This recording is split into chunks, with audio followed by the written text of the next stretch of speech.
Alors, nouvelle fonctionnalité pour mon folio. On a maintenant un panier d'achat, un shopping cart qui fonctionne conjointement avec PayPal. Ce qui veut dire que l'utilisateur peut maintenant acheter soit avec son propre compte PayPal ou sinon avec une carte de crédit ou une carte de débit. Alors, la première étape, c'est d'aller dans l'outil de gestion. On va aller choisir la configuration. On va les modifier. J'ai rajouté dans la configuration un champ que je ne vous montrerai pas au complet parce que je ne veux pas vous montrer mon numéro de compte qui est ici, juste comme ça. Parfait. Alors, la première chose à faire, c'est aller se créer un compte marchand chez PayPal. Si vous n'en avez pas, c'est plutôt simple. Vous cliquez sur le lien indiqué ici et vous suivez les instructions. On va vous demander, entre autres, de lier ça à votre compte bancaire. Comme ça, les transferts vont pouvoir se faire du compte PayPal directement à votre compte de banque. Une fois que tout ça est terminé, et il faut dire que ça prend quelques jours parce qu'il faut faire des vérifications, une fois que cette étape-là est terminée, vous pouvez aller chercher votre identifiant de compte marchand PayPal. Pour le trouver, je vous ai mis le lien ici. Vous avez simplement à cliquer dessus. Ça vous amène sur une page PayPal qui vous montre votre identifiant de compte. Vous l'insérez et vous sauvegardez. Ensuite, j'ai déjà créé une section boutique au niveau 1. Alors, je suis actuellement dans le menu niveau 2, où est-ce que dans ma boutique, j'ai déjà des basses électriques. Je vais aller ajouter une inscription, puis qui est associée à la boutique. Ça va être des guitares, tout simplement. Et j'ai maintenant dans mes actions un nouvel item que je peux choisir qui est celui-ci, créer une page boutique. La page boutique est exactement comme la page texte et la page nouvelles et événements. On remplit les mêmes champs. Le fait de choisir boutique va seulement indiquer à l'outil de gestion qu'on se prépare à rentrer après ça des éléments dans la boutique. Alors, je choisis ça. Pour les besoins de la cause, j'écris simplement guitare comme nom de page, ce qui n'est pas optimal, mais voilà. Je peux mettre une petite description française du genre, on va se mettre un titre, et puis après ça, voici mes guitares en stock. Voilà. Et j'allais mettre un visuel de fond pour avoir une page un peu plus agréable, celle du magasin. Parfait. Je fais tout simplement l'ajouter. Et on voit que maintenant, dans ma boutique, j'ai mes basses électriques et mes guitares que je peux interchanger. Vous vous rappelez que l'ordre maintenant bouge aussi simplement que ça. Alors, je vais aller gérer ma boutique. Si je clique dans ma guitare, si jamais je clique sur gérer votre boutique, ça m'amène exactement à la même place que boutique en ligne. En arrivant ici, je vois que c'est la gestion du contenu de toutes mes boutiques. J'en ai deux. J'ai une boutique où est-ce que je vends des basses électriques, où est-ce que j'en ai trois, et mes guitares où j'en ai zéro. J'ajoute donc une inscription que je vais associer à guitare. La guitare que je vends, c'est une Fender Stratocaster. Merci. Je peux donner une petite description. Cette Fender bla bla bla bla, quelque chose du genre. Elle est combien? Je vais la vendre à 1700 dollars et 95 sous. C'est important d'avoir le format sans mettre le signe de dollar et sans virgule. Il fonctionne tout simplement avec un point, comme le format qui est indiqué ici. Je choisis le visuel de ma guitare. Voilà. Quantité disponible. J'ai trois choix. Si je sélectionne 0, ça veut dire que j'affiche la guitare, mais que présentement, j'en ai pas en stock. Si je mets 1, ça veut dire que j'ai seulement un item de disponible.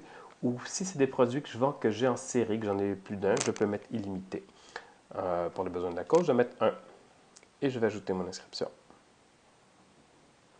Maintenant, on va aller visualiser le site.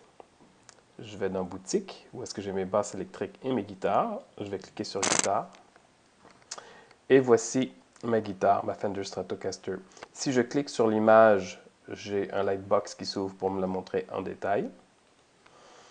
J'ai le nom, la description, le prix. Puis vu que j'ai coché seulement pour un seul disponible, je ne peux pas en rajouter plus ici. Alors je clique sur ajouter au panier et vous avez le panier d'achat ici qui se rafraîchit automatiquement. Pour le moment, il est vide. J'ai 0 item, le sous-total est à 0. Alors j'ajoute au panier. Et voilà, j'ai ma Fender Stratocaster à 1795. Je peux la supprimer, ça se fait toujours automatiquement, ou la rajouter. Et voici un petit truc où il faut faire attention. Même si j'écris un seul disponible, l'usager pourrait s'amuser à en mettre deux ou trois. Et il va payer pour deux ou trois. Alors, c'est pour ça que je l'ai mis en rouge ici, pour que ce soit bien clair. Je vais passer à la caisse, qui m'amène à ce qu'on appelle au checkout. Et je peux ici encore le modifier ou je peux continuer à magasiner. Puis l'autre truc qui est agréable, c'est que je peux avoir plusieurs boutiques et elles sont toutes reliées au même shopping cart. Alors là, je vais aller voir mes basses électriques parce que tant qu'à magasiner. Vous voyez, j'ai cette basse Reverend Dub ici. Elle, j'en ai plein en stock. Alors, vu que j'avais choisi illimité, je peux choisir les quantités. Écoutez, je vais faire des cadeaux. Je m'en prends trois. Alors voilà, j'ai trois Reverend Dub. Oh, c'est un petit peu trop cher. Je vais en mettre deux. Je vais juste cliquer en dehors et tout s'ajuste automatiquement. Et la Reverend Justice, comme j'en avais une seule, alors j'en ai juste une seule disponible. Puis la TH ici, j'en ai plus pour le moment, mais je sais que j'en attends. Puis je sais que le monde, ils veulent vraiment l'avoir souvent parce que c'est vraiment une belle basse. Alors je la laisse quand même dans le magasin, même si je ne peux pas l'acheter. Et une fois que j'ai terminé, je passe à la caisse. Et je peux encore voir une dernière fois mon état de compte et je clique sur Payer par PayPal. Ce qui me redirige vers le site PayPal où est-ce que je vais avoir le détail de mes achats. Alors si je regarde, j'ai une Fender Stratocaster et je vois qu'elle elle me coûte 1795. J'en ai pris une. Puis j'ai pris une basse Reverend Dub. J'en ai pris deux en fait ici. Voilà.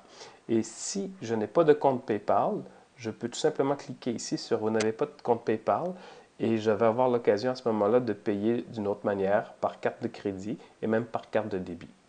Une fois que la transaction est complétée, et l'utilisateur et l'acheteur, et l'acheteur et le vendeur reçoivent un courriel. Puis c'est un courriel de PayPal. Alors ça, c'est celui que le vendeur reçoit. Il reçoit l'information sur l'acheteur. Alors c'est Charles Callos qui a acheté ça avec son adresse de livraison. Et qu'est-ce qu'il a acheté? Il a acheté une chaise. C'était comme ça que mon produit s'appelait tantôt quand j'ai fait mes tests. Et ma chaise, elle était 25 sous et j'en ai acheté deux. Voilà. Et j'ai eu des taxes ici. On peut configurer les taxes en fait dans PayPal, c'est important de le faire. Ce qui est important également de savoir, c'est qu'une fois qu'on a, une fois qu'on a fait tout ça, qu'on a payé, qu'on a reçu la facture, c'est votre responsabilité à vous en tant qu'acheteur, en tant que vendeur, de retourner sur l'outil de gestion. Je suis en train de me perdre. C'est de retourner dans l'outil de gestion, puis désactiver les éléments que vous n'avez plus à vendre. Alors, ma Fender Stratocaster, si je l'ai vendue, je peux soit la désactiver, soit la supprimer, ou la laisser en ligne, mais la mettre à zéro pour que je n'ai pas un autre utilisateur qui vienne l'acheter. Alors, si je retourne voir le site, puis je retourne dans ma boutique, puis je vais voir ma guitare, je vois qu'elle est bien ici, ma Stratocaster, mais que là, j'en ai plus.